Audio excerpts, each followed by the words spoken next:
Welcome to SportsBeat KC, the Kansas City Star's daily sports podcast. It's Friday, September 4th, and I'm Blair Kerkhoff. Two topics today. We start with Missouri and SEC football. The Tigers have been practicing, but their opening game is 3 weeks away against Alabama. The Big 12 and ACC will start 2 weeks earlier, and games involving other conferences that haven't delayed their fall season have already been played. The delayed start could be to Missouri's advantage. It gives new coach Eli Drinkwitz and his staff more time to work with the team and sort out the quarterback situation. Beat writer Souichi Terada and I talk about this and other topics. After a break, we switch sports and talk Sporting KC with Shaun Goodwin. He catches us up on the team that's coming off a 1-1 draw with FC Dallas, a game in which Sporting KC made some interesting lineup changes. After our conversation, you'll hear a clip from Sporting KC coach Peter Vermes. So let's get started talking Mizzou football with Souichi Terada. Souichi, how you doing? I'm not doing too bad. Just like Mellinger tweeted yesterday, the weather's been very nice this summer, so I have no complaints. No complaints. Michigan guy. I don't know what, I'm always curious about, your winters were harsh, your summers were mild, but this is, your first Missouri summer going into fall. I hope it's what you expect it to be or hope it to be. Yeah, I spent... And I don't know what that is. Yeah, I spent a week in Columbia, actually, for a journalism boot camp, SJI, a couple years ago. So I kind of knew what I was coming into, but it's been a lot better than I expected. So once again, no complaints. There you go. All right. Unlike Kansas State and Kansas, which are on the eve of season opening games, right? They're 8 days away today. We're running this on Friday, September 4th. We're recording it on Wednesday, September 2nd. The full transparency alert from SportsBeat KC. But Jesse and Kellis are gearing up for their team's season opener. That is not the case with you. And in covering Mizzou, you've got to wait until September 26th. I will say it's better than waiting until whenever the Big the Big Ten and the Pac-12 are going to play, but it's still a long haul. So just tell us how Eli Drinkwitz and the staff have had to make some adjustments to the late start to the season. I mean, the athletes have been on campus. A lot of the athletes have been on campus since mid-June, and they're not going to play until the last weekend in September. Yeah, we've still got a few weeks here until SEC football formally kicks off. And on Tuesday, the SEC finally, first announced their kickoff time and TV details and all that kind of stuff. So Mizzou kicks off against Alabama on ESPN. So that should be fun to watch if and when it does happen. But yeah, there have been many adjustments. I mean, you really think about how they have more time than usual. They still have the 25 practices, a lot of practices for training camp. But it's spread out over, for example, 40 days compared to, I believe it's like 28 or 29 in the traditional off season. So they have more time in the sense that, they more off days and you're able to kind of, it's not necessarily the grind of training camp it usually is, but obviously with the pandemic and everything, you're still kind of dealing with the after effects of no spring football, and summer workouts are, different and unprecedented and something we've never seen before. So there are these small little factors. I think, at this point, based off of everything we've heard at a training camp, but we haven't talked to them since Saturday, last Saturday, just with the schedule and everything for availability. But, it really does sound like the offense is just going through the struggles it does, in the first 10, 15, 20 practices of training camp. And that is difficult just because, like I said, you don't have spring football, so you don't have that kind of base layer of knowledge you can go off of months ago. So at this point, it's really just working through whatever they can, and that's a lot for Mizzou. Luckily, the defense knows what it's doing, but the offense still has a lot to go through. So that's just kind of where Mizzou is at, and we'll see how that offense looks day one. It might not be as smooth as some fans are expecting. Yeah, but you can also make the argument that the additional time is given the new coaching staff with a new starting quarterback, whoever that ends up being, just additional time to work on knowledge, timing, the types of things that that take a little while to develop. Now it's not in game action. There's no substitute for game action. And of course, Missouri's, as you mentioned, the first game is going to be against one of the nation's top teams in Alabama. So no real dress rehearsal for that game, but at least there are additional weeks to try to figure things out offensively for Missouri with a new coach, new quarterback. Why don't you take us through? I know just about every time we talk, we talk about the quarterback position. Missouri is being coy about it, and look, that's that's typical for a college team that has a quarterback, supposedly a quarterback battle. You don't want to tip your hand to the opponent. I get that, but just what you've seen, heard, what take us through the the quarterback hierarchy right now.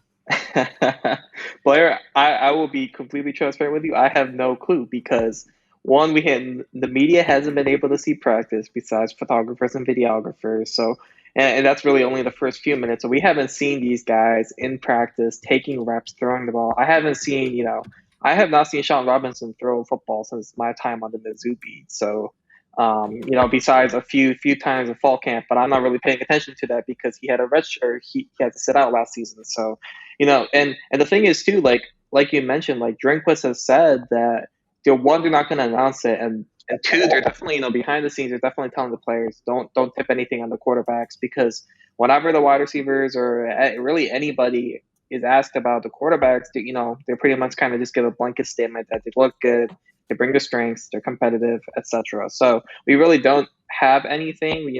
We can ask Eli about it all we want, but he's not going to tip us at either. So, it really is in the dark here. And I think some fans, I've seen some mixed reactions. I think some fans want to know. I think some fans are kind of happy that Mizzou is doing this. But yeah, I mean, full transparency though, Blair, like, I can't give you a hierarchy just because we haven't seen it. We have, unlike Herbie over on the Chiefs side, I can't go to camp. So, and get tested and see these practices. So at this point, pretty much everybody in the media, besides what we hear from coaches, is pretty much in the dark. And who knows, you can say whatever you want, behind the scenes, the media and everything too. So yeah, at this point, there's a whole lot of nothing right now. Right. Well, Shaun Robinson, of course, has the experience, or has game experience, having been the TCU quarterback, and Connor Bazelak, of course, and Taylor Powell was Bazelak, and Powell would be the other leading candidates, and I'd be surprised if it wasn't Robinson. But again, what does it hurt Eli Drinkwitz and his staff to keep it close to the vest and have opponents, at least Alabama, have to prepare for different quarterbacks, different styles, and apparently that's part of the gamesmanship that happens in college football. Let's talk a little bit about just the Missouri has had in the SEC we've seen some news about testing policies. I think, didn't I see the SEC is going to go to three? It's going to go 3 times a week for football players once the season begins. Yeah, so essentially when they first released their guidelines or whatever, it was 2 times a week, and with the potential chance of a third time a week closer to game day. But the SEC kind of backtracked and said, we are going to do 3 times a week. So that's probably a lot safer for the student athletes and everything. Around the SEC, I think you're starting to see the effects of students coming back. I think last time we spoke, we touched up on that a little bit. Auburn had to shut down practices last week, and they're down, a few players when they are practicing. And then LSU had an entire positional group similar to what I believe happened at Oklahoma. For what it's worth, the most recently made available data from Mizzou was last week. So that is pretty old news in the age of COVID. But, to Mizzou's credit, they have been doing pretty well. In this case, no news is good news. And for all intents and purposes, like, Mizzou has done great. I believe the numbers last week were 5 people were in quarantine, 2 cases of COVID-19 were positive, and 3 were in social isolation just because of contact tracing and all that. So once again, though, that data is new. We haven't heard anything new from Mizzou in the last week, just because of, once again, the way availability came out. But it's been kind of good. But like we talked about last time, Blair, like the next week or two is still crucial, just because this is when classes have started up, and the transmission or whatever of COVID is right about now. So I think people are cautiously optimistic about kicking off in about 3 weeks now, but it very much so is, still taking it seriously, still trying to make sure kids aren't testing positive on all, and making sure they're getting ready for football. Right, and we also know that Missouri has, um, I believe I'm right on this. They're counting counting on fans being in the stands for home at Faroe Field for games. Up to is it up to 25% capacity? Again, almost a month before the first game. We know some schools have changed their policies after making an initial announcement, but that's where we stand with Missouri right now, is it not? Yes, up to 25, and the freezing, I guess, is up to 25%. But yeah, I think that's a good thing. I wrote a story last week saying that it's going to, season tickets will be essentially be distributed based on donor levels. So if you are, if you haven't donated, you might end up getting the short end of the stick based on supply and demand. But I think we've seen that that's not necessarily guaranteed either with a team, with a school like Kansas State, who I believe Kellis Robinette, our beat writer, reported they didn't sell out tickets, just because of people's concern and everything. So it we won't know that for a little bit from Mizzou just because of the way they do it. It's just based off of timing. Like the highest donor level goes first, and then goes from there. So we won't know that for a little bit, but that's very much so a real possibility just because of the pandemic and people's concerns. But yeah, I mean, if we have fans at Furrow Field, that'd be great. I think everyone's kind of itchy to hear some crowd noise, kind of like Sporting KC. But once again, we're still a few weeks out, so all those details are still getting worked out. I'm going to be really curious to see once football season starts, and again, we'll see it begin with in other conferences, how much or to what extent crowd noise will be piped in. We've seen some of that, in baseball, and if you watch a Royals game on television, you hear some crowd noise that's being piped into the stadium, and watching the NBA, you'll hear some crowd noise, piped into the arena there in Orlando. So I wonder if colleges will follow suit and do the same thing. I'll be curious to see. One of the big advantages of being a home team is being able to disrupt a quarterback's cadence, rhythm, and everything from with the home fans, and that won't be available if there's a very limited or no fans in the stands. We'll just have to see about that. So, all right, Souichi. Hey, great catching up with you, and we will do it again soon. All right, thanks, Blair. Hey, it's Blair. We have a special subscription offer for SportsBeat KC listeners: unlimited digital access to the Kansas City Star's award-winning sports coverage. Sign up now for 1 year of Sports Pass for access to all the sports news, features, and columns presented on the kansascity.com site, and it's only $30. That's a 40% savings off our regular rate. Your subscription will automatically renew after the initial term at $50 unless you tell us to cancel. Your subscription helps support the sports coverage of kansascity.com and the Kansas City Star, and that support has never been more important.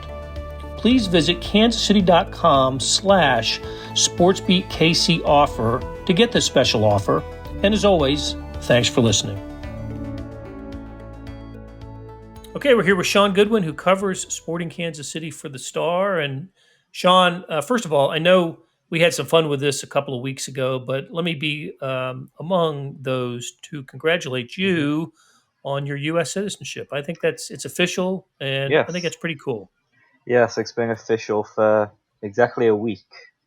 A week and about 8 hours now. So yeah, officially U.S. citizen after 9 years.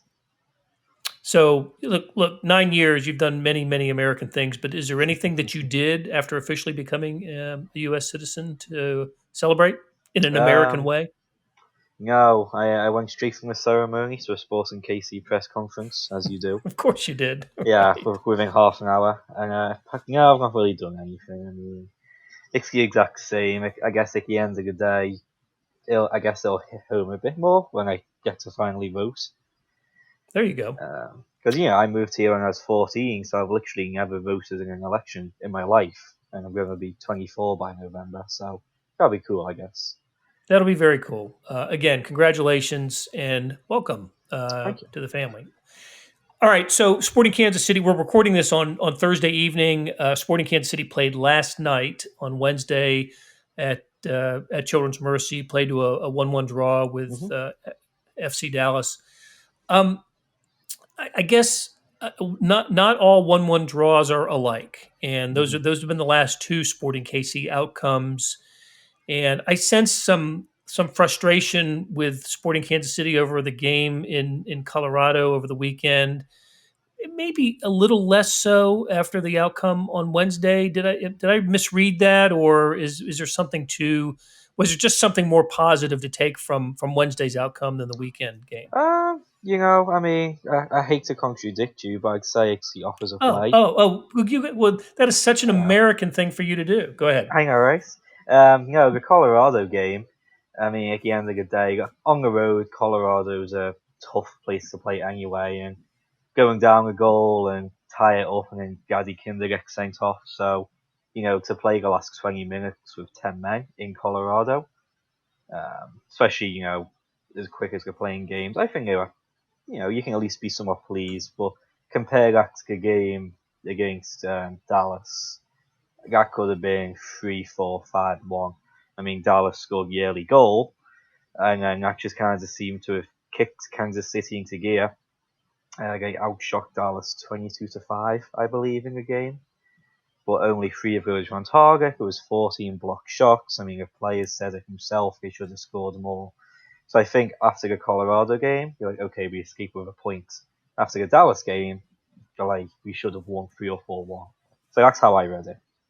Gotcha. Well, and you're right about Colorado. I don't think Sporting hasn't won there in quite a while. 2014, I believe. Yeah. That's amazing. And so I guess the reason that I framed it the way I did was it was a different lineup for Sporting Kansas City on Wednesday, unique and young in the middle. Tell us about that and what the significance is in the short term and maybe the long term for Sporting Kansas City to go as young as it did. Yeah, I mean, you said to yourself, they went young. I mean, you're looking at 18-year-old Buzio, 19-year-old Cameron Duke, and 22-year-old Felipe Gutierrez. I mean, I consider myself young at 23. They're all still younger than me. But, yeah, I mean, you've got several midfielders out, Ilya family issues, Kinder obviously suspended, and Felipe Gutierrez is out for the season. So yeah, this was a completely homegrown centre midfield for Sporting Kansas City. I don't even know the last time that would have happened in MLS, to be honest. But no, they performed really well. I mean, they took a little bit of time to grow into the game, aside from Buzio. I mean, especially Cameron Duke and Felipe Hernandez. They're young, it's good, first starts, you're just kind of getting into things. But once they got into the groove of the game, 25, 30 minutes in, they fit right into place. And if that's the sort of players that the Kansas City Academy is churning out, also with Jalen Lindsay in defense as well, it's a bright future for Kansas City going forward for sure. Buzio is somebody we've talked about so often, and he seems to be getting better progressively this season. And of course, it's during the restart, I should say. He had I remember. I can't pick out the game. Maybe it was the first game at the restart, the tournament in Orlando, where he seemed a little out of place or out of sorts. But it just hasn't seemed that way. The goal, as you mentioned on Saturday, which was a rocket shot from distance, and I thought he, a couple of some tackles last night. I was really impressed by him. So this guy's got some upside, doesn't he? Oh, he has some upside. I mean, the interest from Europe is warranted, but yeah, I mean, we got flashes of him last year. Of course, he played plenty of minutes, but this was going to be his breakthrough year. And honestly, the MLS's back tournament. I mean, Peter never said it. I don't think he really would unless he was playing really bad. But I think he was frustrated with how Buzio was playing. And then, as circumstances had it, Ilya now was out with family issues, and Espinosa's day to day, and said all the other problems. It's now forced Buzio to play into that defensive midfield role, which he's never really done. But apparently, he's got the skill sets for it. Like I said, he's strong, great at tackling. I mean, some of his slide tackles in 50-50s last night were great. And just to top it all off, his distribution outside the midfield to the front three has been impeccable these last couple of games. So Kansas City's got a real talent on their hands. Whether they can keep him for much longer, we'll see. Yeah, that is the question, isn't it?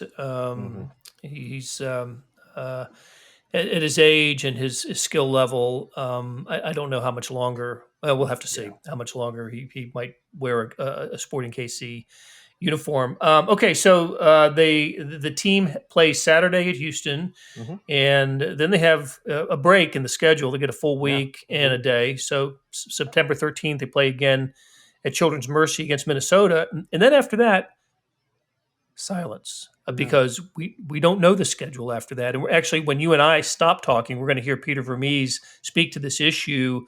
It's got to be a little bit, in sports, you just always, you want to know, you don't know everything, but you do know your schedule. And in this case, Sporting doesn't know its schedule. What's the MLS doing? Why is there not a schedule beyond September 13? And what's the objective here for the league? I mean, the reason why there isn't a schedule, past what we got right now is just the issue of, what happens if they start playing home markets and cases start flying, and obviously there's teams that can't play in home markets right now. Canada teams, obviously. So they were kind of releasing it as we go. What we're in now is phase 1. I think I heard they're doing 3 phases, but I've also heard and been reading that next week we should hear the schedule for the rest of the season. Whether that comes to fruition, we'll see. Hopefully, going forwards, we'll know what we're looking at until through November, though. But, Peter is showing some frustration about it. But at the end of the day, he knows everyone's in the same boat. It's not like there's disadvantages and advantages because of this. So he's just dealing with it as it comes, along with every other team in the league. Gotcha. Okay. Hey, I thought Matt Besler played well in the second half on Wednesday. He's got something pretty cool coming up. Tell us about that. Yeah. So Matt, he announced it yesterday via Instagram, and has a little chat with him earlier. But he's partnering with Good Sense Deli.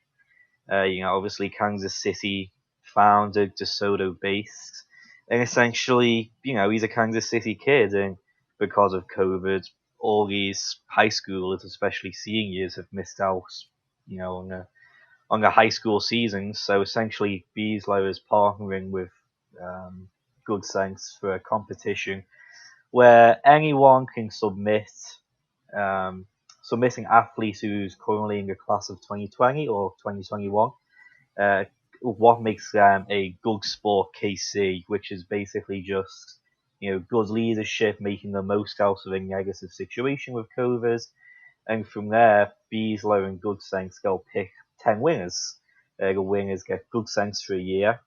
No one can complain about that. You get to feature in a commercial with Besler, it's being filmed later this year. It's via Zoom because of social distancing. And you get a bunch of Sporting KC swag. So, pretty good deal. But yeah, so that's what Besler is kind of doing to give back to, juniors and seniors who, would have missed out on the final year. Right. Very cool. Well done. And Matt Besler of Blue Valley West and lifelong Kansas City, and salute him for this effort. So, okay, Shaun, great catching up with you. I appreciate you spending some time with us, and we are going to now hear from Peter Vermes. Coach, last week after the loss against Houston, you kind of flipped the question to us to show you, asking us, show me a team that's been consistent this season and with all the start and stop.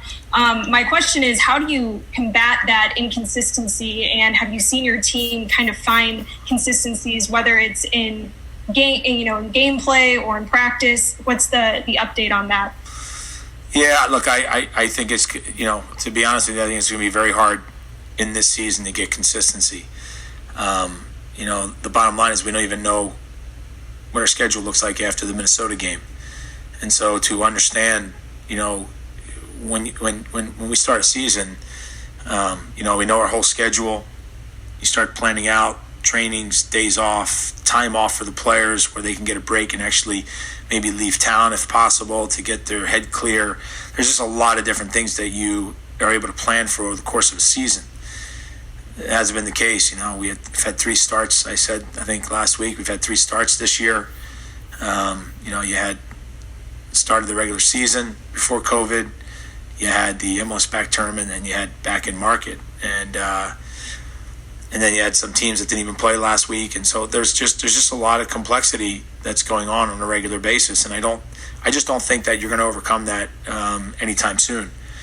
And so the whole idea is to try to continue to try to prepare your team week after week. We're basically playing every 3-4 days, and it's also hard on training too, because you have to be very careful, especially with recovery, and then very little time in between. So you can't really overburden or overtax the players from a training perspective. So you're really, really doing inventory after each game and deciding what you're going to do that upcoming week. And planning is definitely not is not the word of the day. It's more of being able to improvise, adapt, adjust is what you're talking about. And you're asking the players to do the same thing on a regular basis. And I say it all the time that they probably don't get enough credit from that point of view, because it's not easy.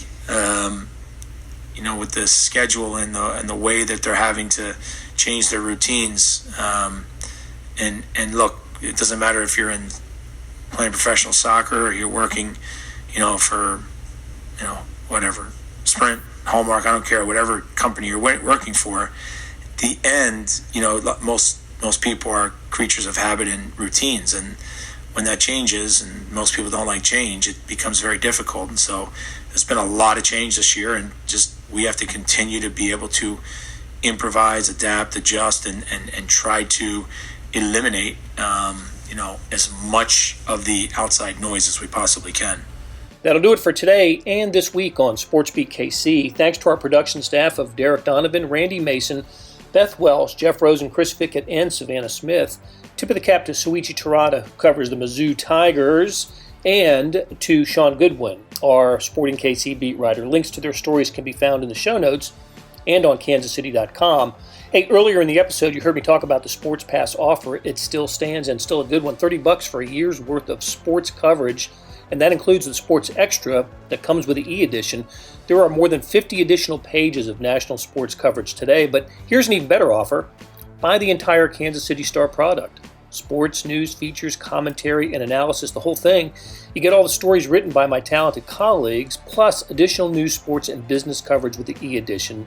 The details can be found at account.kansascity.com/subscribe. That's account.kansascity.com/subscribe. And whether it's the Sports Pass or the full subscription, you're getting and supporting the best sports and news coverage in Kansas City and helping us produce programs like SportsBeat KC. Thanks for listening, and we'll be back on Monday with a new episode.